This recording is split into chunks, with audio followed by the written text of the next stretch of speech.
Hey guys, welcome back to another video. ഞാനും കണ്ണനും അഞ്ചപ്പ റെസ്റ്റോറൻറ്റിൽ നിന്ന് ഫുഡ് കഴിക്കാൻ പോവാണ്. ഈ റെസ്റ്റോറൻറ്റ് ഉത്രക്ട് എന്ന സിറ്റിയിലാണ് ലൊക്കേറ്റ് ചെയ്തേക്കുന്നത്. റിസർവേഷനൊന്നും എടുക്കാതെ ഡയറക്റ്റ് വോക്ക് ഇൻ ചെയ്യായിരുന്നു ഞങ്ങൾ. ഒരു റിയൽ സൗത്ത് ഇന്ത്യൻ ഫീൽ നിങ്ങൾ മിസ് ചെയ്യുന്നുണ്ടെങ്കിൽ I must recommend this place to everybody.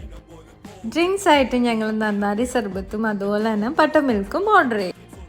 പിന്നെ സാമ്പാർ വട, ഒരു ഞണ്ട് സൂപ്പ്, പിന്നെ ഒരു ഫിഷ് കറി മീൽസ്, അതുപോലെ തന്നെ ചെട്ടിനാട് ചിക്കൻ കറി. നല്ല യമ്മി ഫുഡ് ആയതുകൊണ്ട് അത്യാവശ്യം ഞങ്ങൾ എൻജോയ് ചെയ്തു ഫുഡൊക്കെ കഴിച്ചു. ഫൈനൽ ലുക്കാണിത്. ഫുഡൊക്കെ കഴിച്ചതിന് ശേഷം ഞങ്ങൾ കാഴ്ചകളിലേക്കൊക്കെ പോയി. That's all about today's video. Thanks for watching. By.